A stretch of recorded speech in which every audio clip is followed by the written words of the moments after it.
Upbeat, energetic music intro fades slightly to background. Hey everyone, and welcome back to the channel.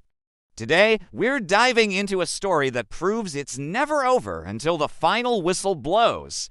We're talking about the moments that define football, the ones that give you goosebumps, the moments of pure, unadulterated comeback magic.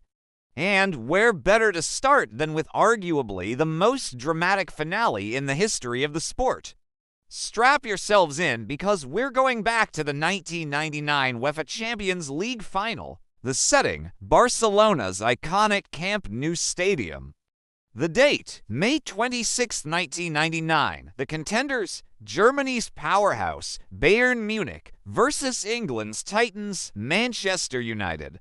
This wasn't just any final. For Manchester United, it was the chance to complete an unprecedented treble: the Premier League, the FA Cup, and the Holy Grail, the Champions League. No English club had ever achieved it. The pressure was immense.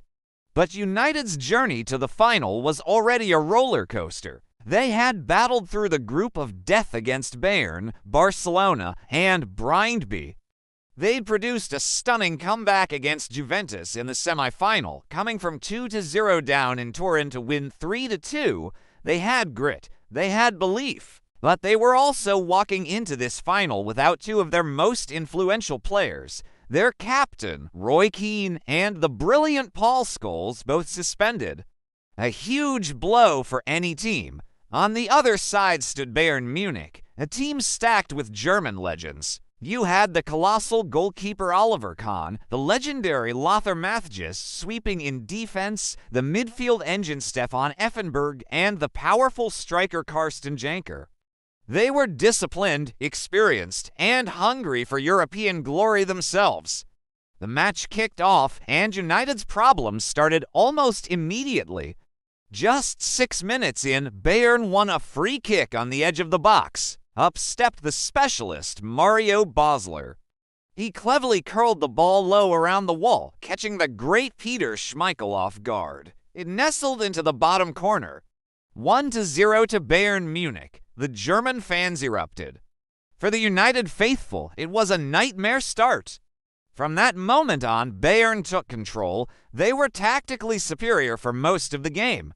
Lothar Matthäus was a master in his libero role, snuffing out attacks before they even began. Effenberg was pulling the strings in midfield, and United's attack, led by Dwight Yorke and Andy Cole, just couldn't find a way through. They looked leggy, frustrated, and missing the drive of Keane and the creativity of Scholes. As the second half wore on, Bayern seemed more likely to score a second than United were to find an equalizer. They hit the woodwork twice in quick succession. First, a spectacular overhead kick from Carsten Janker crashed against the crossbar. The sound echoed around the stadium, a collective gasp from the United end. Minutes later, a shot from Mehmet Scholl looped over Schmeichel, hit the inside of the post, and somehow trickled back into the grateful keeper's arms. It felt like destiny was teasing United, showing them just how close they were to complete and utter defeat. With every passing minute, the hope for the treble seemed to be slipping away. The United fans, who had traveled in their tens of thousands, were still singing, still believing, but you could feel the anxiety. The TV cameras panned to the Bayern ribbons already being tied to the Champions League trophy. It seemed like a foregone conclusion. Then, with just 20 minutes to go, Sir Alex Ferguson, Manchester United's legendary manager, decided to roll the dice.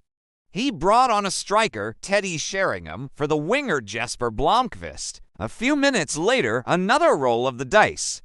He brought on another forward, Ole Gunnar Solskjaer, nicknamed the baby-faced assassin, for Andy Cole. It was a bold, all-or-nothing move. For strikers on the pitch, go for broke. Still, Bayern held firm. Their defense, marshaled by the formidable Thomas Link and Samuel Kuffour, looked impenetrable. As the clock ticked past 90 minutes, the fourth official held up the board. 3 minutes of added time, 3 minutes for Manchester United to save their dream. For most, it felt like 3 minutes to prolong the agony. But this is where the story turns from a football match into a legend. In the first minute of stoppage time, United won a corner, their last real chance. Peter Schmeichel, the giant Danish goalkeeper, did something extraordinary. He abandoned his goal and sprinted the length of the pitch to join the attack in the Bayern box. It was a desperate, chaotic, beautiful moment of defiance. David Beckham, whose delivery had been a weapon all season, whipped the ball in. Schmeichel jumped for it, causing panic and confusion.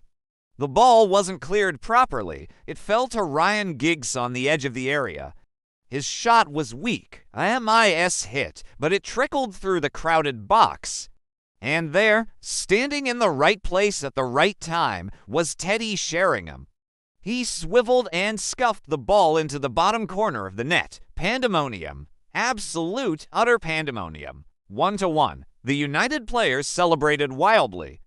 The fans were delirious. They had salvaged a draw from the jaws of defeat.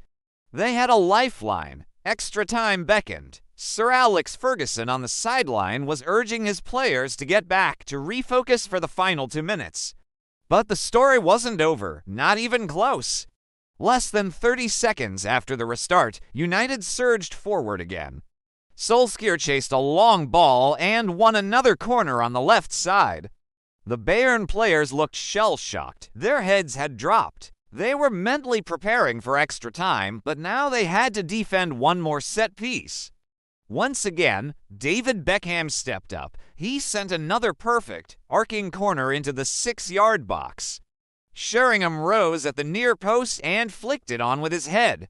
And there, lunging forward, was Ole Gunnar Solskjaer. He instinctively stuck out his right foot, connected perfectly, and diverted the ball into the roof of the net. 2-1, Manchester United. The stadium exploded. The noise was deafening. Solskjaer slid on his knees in celebration. His teammates buried him in a pile of red shirts. On the pitch, the Bayern players collapsed in disbelief and despair. The great Oliver Kahn was on his knees, punching the turf. Samuel Kuffour was crying, beating the ground with his fist. They had been seconds away from glory, and in a flash, it was gone. The referee, the legendary Pierluigi Collina, described the roar from the United fans as being like a lion's roar. There was barely time to restart the game before he blew the final whistle. It was over. Manchester United had done it. In the space of 100 seconds, they had turned utter defeat into the most glorious victory. They had won the Champions League. They had won the treble. It was a comeback forged in belief, desperation, and a manager's tactical bravery. Ferguson's late substitutions, bringing on the 2 goal scorers, proved to be a stroke of genius.